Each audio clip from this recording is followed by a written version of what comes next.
آپ صلی اللہ علیہ وسلم نے غزوہ بدر کے لیے جاتے ہوئے ایک رات یہاں پہ قیام فرمایا تھا۔ اس وادی کا نام ہے وادی ملل، اور یہاں پر آپ نے حضرت سعد بن ابی وقاص رضی اللہ تعالیٰ عنہ کو تیر دیا اور فرمایا کہ وہ ہرن ہے، اس کا شکار کریں۔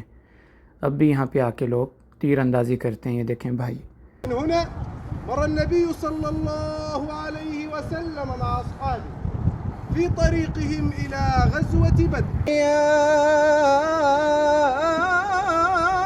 بكم كل أرض تنزلون بها۔ وادی ملل کے بعد اگلا سٹاپ تھا وادی روحا۔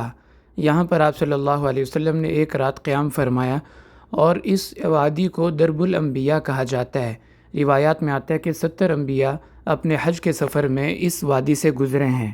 بخاری شریف کی حدیث ہے کہ آپ صلی اللہ علیہ وسلم نے ارشاد فرمایا کہ قرب قیامت میں حضرت عیسیٰ علیہ السلام حج کے لیے جاتے ہوئے اس وادی سے گزریں گے، تو اس کو روحا کہا جاتا ہے۔ السلام علیکم ورحمۃ اللہ وبرکاتہ۔ ناظرین، آج ہم جا رہے ہیں بدر کی زیارات کے لیے، اور اس وقت میں موجود ہوں مدینہ منورہ کے مشہور علاقے عنبریہ میں۔ یہاں سے ہم ٹکٹ لیں گے بس کا، اور یہ بس 40 ریال میں ہمیں بدر لے بھی جائے گی اور وہاں سے لے بھی آئے گی۔ یہ آپ بس دیکھیں، اسپیشل بسیں یہاں پہ انہوں نے اسی کام کے لیے رکھی ہیں۔ اور یہ سامنے ہے مسجد السقیہ، جہاں پر بدر کے لیے جاتے ہوئے آپ صلی اللہ علیہ وسلم نے سب سے پہلے پڑاؤ ڈالا تھا۔ اس مسجد کے اندر سے بھی جا کے زیارت کرتے ہیں۔ یہ بس عصر کے بعد سے چلنا شروع ہوتی ہے، اور رات عشاء کے بعد تک ان کی سروس چلتی رہتی ہے۔ اور اس مسجد کا نام ہے مسجد السقیہ، جہاں پر آپ صلی اللہ علیہ وسلم نے غزوہ بدر کے لیے جاتے ہوئے سب سے پہلا پڑاؤ ڈالا تھا۔ یہ جگہ مدینہ شہر سے باہر تھی، اور آپ صلی اللہ علیہ وسلم کا معمول تھا کہ جب بھی آپ کسی غزوے کے لیے تشریف لے جاتے تھے تو مدینہ شہر سے نکلنے کے بعد کسی جگہ لشکر کا معائنہ فرماتے تھے۔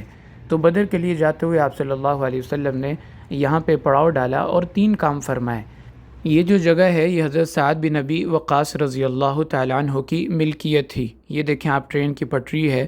شام کے علاقے دمشق سے یہاں پہ ٹرین آیا کرتی تھی، تو یہ پورا ٹرین اسٹیشن ہے جس کو آج کل عنبریہ کہا جاتا ہے، اور اسی ٹرین اسٹیشن کے اندر ہی یہ مسجد ہے، مسجد السقیہ کے نام سے۔ یہاں پر آپ صلی اللہ علیہ وسلم نے پہنچنے کے بعد 3 کام فرمائے۔ پہلا کام یہ کیا کہ جو چھوٹی عمر کے صحابہ تھے آپ نے ان کو واپس کر دیا، جن میں حضرت عبداللہ بن عمر، اسامہ بن زید، رافع بن خدیج، براء بن عازب، حضرت زید بن ارقم اور زید بن ثابت رضی اللہ تعالی عنہم کے نام ملتے ہیں۔ یہ چھوٹی عمر کے صحابہ تھے، آپ نے ان کو واپس کر دیا۔ البتہ ایک صحابی تھے، وہ بھی چھوٹی عمر کے ہی تھے، حضرت عمیر بن ابی سعد رضی اللہ تعالی عنہ۔ وہ لشکر میں چھپتے پھر رہے تھے، تو آپ کی نظر پڑ گئی، آپ نے فرمایا کہ آپ بھی واپس چلیں، تو وہ رونے لگے۔ تو آپ نے ان کی تڑپ کو دیکھتے ہوئے ان کو اجازت مرحمت فرما دی، اور اللہ کی شان جب وہ غزوہ بدر میں شریک ہوئے تو ان کو شہادت اللہ تعالیٰ نے عطا فرمائی۔ جب آپ شہدائے بدر کا بورڈ دیکھیں گے تو پہلا نام انہی کا ہی لکھا ہوا ہے، عمیر بن ابی وقاص رضی اللہ تعالی عنہ۔ دوسرا کام آپ نے یہ کیا کہ آپ نے لشکر والوں کے لیے مدد اور نصرت کی اللہ تعالیٰ سے دعا مانگی۔ چونکہ مسلمان بہت بے سر و سامانی کے عالم میں تھے، 313 کے لشکر کے پاس صرف 2 گھوڑے تھے، ایک حضرت زبیر بن عوام رضی اللہ تعالیٰ کے پاس تھا، اور ایک مقداد بن اسود رضی اللہ تعالیٰ کے پاس تھا۔ اس کے علاوہ 70 اونٹ تھے، اور ہر 3 صحابہ کو آپ نے ایک اونٹ دیا اور فرمایا کہ باری باری اس پہ سوار ہو جائیں۔ حتیٰ کہ اللہ کے نبی صلی اللہ علیہ وسلم کی اونٹنی پر حضرت علی اور حضرت ابو لبابہ رضی اللہ تعالیٰ عنہ یہ بھی باری باری سوار ہوتے تھے، کبھی آپ پیدل چلتے اور کبھی یہ حضرات پیدل چلتے۔ یوں غزوہ بدر تک کا سفر آپ نے مکمل فرمایا۔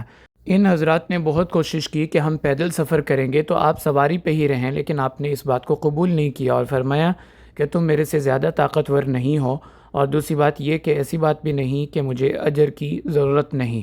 تو باری باری سوار ہوتے تھے، تو آپ نے ان کے لیے دعا کی، تمام لشکر والوں کے لیے، اللہم انہم عراۃ فاکسہم وجیاع فاطعمہم وحفاۃ فاحملہم، کہ یا اللہ ان کو بہترین رزق عطا فرما، عمدہ سواریاں نصیب فرما۔ تو صحابہ فرماتے ہیں جب ہم واپس آئے تو ہم میں سے ہر ایک کے پاس بہترین کپڑا تھا، کھانے کی بہترین چیزیں تھیں، اور ہم میں سے ہر ایک کے پاس عمدہ سواری تھی۔ تو یہ دعا آپ نے لشکر والوں کے لیے فرمائی۔ اور تیسرا کام کہ اہل مدینہ کے لیے آپ نے خیر اور برکت کی دعا فرمائی۔ کہ اللہ ابراہیم علیہ السلام نے جتنی خیریں برکتیں مکہ والوں کے لیے مانگی، میں اس سے دگنی برکتیں مدینہ والوں کے لیے آپ سے مانگتا ہوں۔ یہاں پر سقیہ تھا، اسی نسبت سے اس کو مسجد السقیہ کہا جاتا ہے۔ اس کنویں کی بہت تاریخ ہے۔ حضرت عائشہ رضی اللہ تعالیٰ عنہ فرماتی ہیں کہ آپ صلی اللہ علیہ وسلم ہمارے پینے کے لیے اسی کنویں کا پانی منگوایا کرتے تھے۔ حضرت انس رضی اللہ تعالیٰ عنہ فرماتے ہیں کہ بئر سقیہ سے میں پانی بھر کے آپ صلی اللہ علیہ وسلم کے گھر والوں کے لیے لایا کرتا تھا۔ تو وہ کنواں روڈ کی وجہ سے بیچ میں آ گیا۔ اب اس کنویں کا نام و نشان تو یہاں پہ کوئی نہیں ہے، البتہ یہ مسجد السقیہ اسی نام سے معروف ہے۔ تو یہاں پر آپ صلی اللہ علیہ وسلم نے بدر کے لیے جاتے ہوئے پڑاؤ ڈالا تھا اور یہ 3 کام یہاں پہ فرمائے۔ پھر اس کے بعد آپ صلی اللہ علیہ وسلم نے پہلی رات مسجد میقات کے پاس بطحہ بن ازہر نامی جگہ پہ گزاری۔ آج کل وہاں عزیزیہ کا علاقہ ہے جہاں پر آپ صلی اللہ علیہ وسلم نے پہلی رات گزاری تھی۔ پھر اگلی رات آپ نے وادی ملل میں گزاری، جو کہ مدینہ منورہ سے تقریباً 50 کلومیٹر کے فاصلے پر ہے۔ یہ جو آپ جگہ دیکھ رہے ہیں اس کا نام ہے وادی ملل، اور اس وادی میں آپ صلی اللہ علیہ وسلم نے بدر کے لیے جاتے ہوئے دوسری رات یہاں پہ قیام فرمایا تھا۔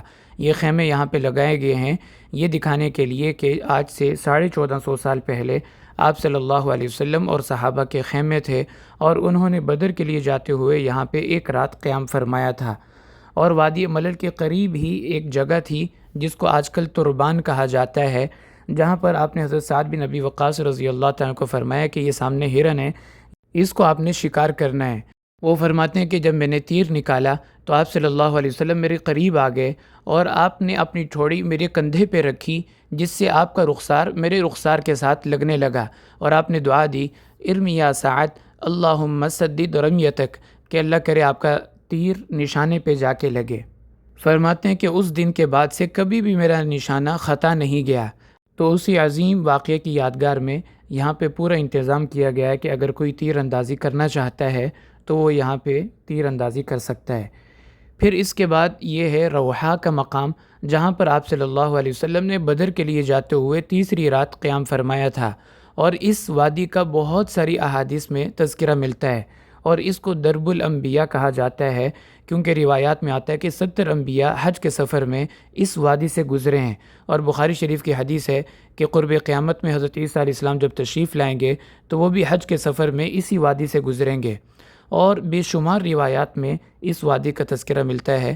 یہاں پر ایک مشہور کنواں ہے بئر روحا کے نام سے، وہ بھی اس جگہ سے بالکل چند قدم کے فاصلے پر ہے۔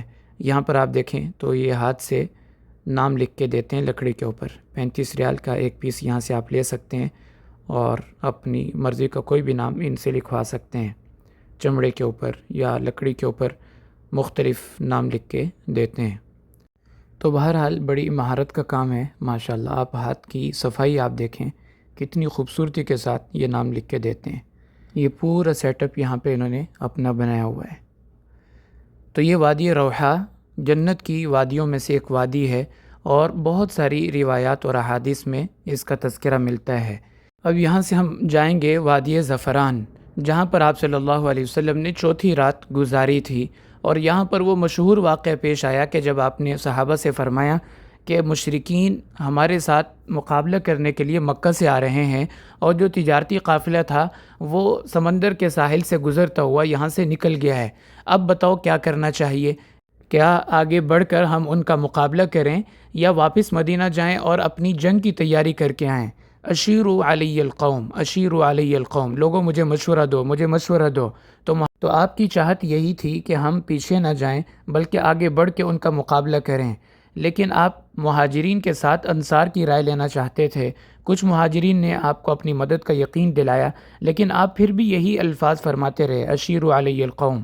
تو حضرت سعد بن معاذ رضی اللہ تعالیٰ عنہ کھڑے ہوئے، جو کہ اوس قبیلے کے سردار تھے، عرض کرنے لگے، یا رسول اللہ صلی اللہ علیہ وسلم، شاید آپ ہماری رائے لینا چاہتے ہیں، تو میں آپ کو عرض کرتا ہوں کہ ہم وہ لوگ نہیں ہیں جنہوں نے اپنے نبی حضرت موسیٰ علیہ السلام سے فرمایا تھا، اذهب انت وربک فقاتلا انا ہاہنا قاعدون، کہ آپ اور آپ کا رب جائیں، جا کے قتال کریں، ہم تو یہاں بیٹھے ہیں، ہم تو آپ کے آگے پیچھے دائیں بائیں ہر طرف سے آپ کا دفاع کریں گے، آپ کا حکم ہو ہم تو پہاڑ کے اوپر سے چھلانگ مارنے اور سمندر کے اندر کودنے کے لیے بھی تیار ہیں، تو آپ نے ان کی بات سن کے اتنی خوشی کا اظہار فرمایا، صحابہ کہتے ہیں کاش اس جگہ پر ہم ہوتے کہ ان کی بات سن کر آپ صلی اللہ علیہ وسلم کھل اٹھے، کہ جس کو الفاظ میں بیان نہیں کیا جا سکتا۔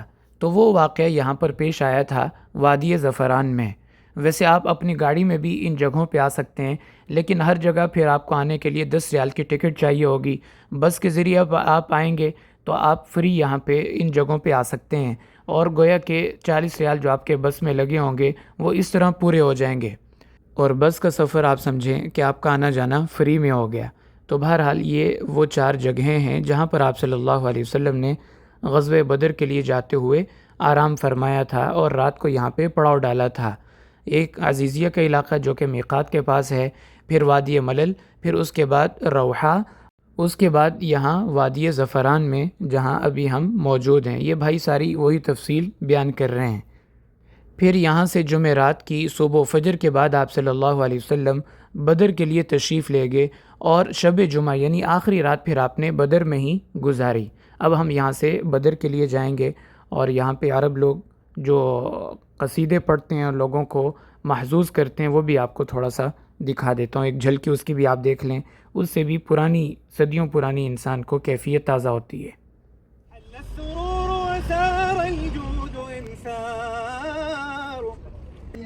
اب ہم یہاں سے جا رہے ہیں بدر کے لیے، اور یہ بھائی ماشاءاللہ عربی میں اشعار اور نعتیں پڑھ کے لوگوں کے ایمان کو گرما رہے ہیں۔ بہت سہولت اور آرام دہ سفر رہا، اور بہترین ان کی گاڑیاں ہیں ماشاءاللہ، چارجنگ بھی آپ کر سکتے ہیں، اپنا موبائل یہاں پہ لگا سکتے ہیں۔ اب ہم بالکل بدر کے قریب پہنچ چکے ہیں۔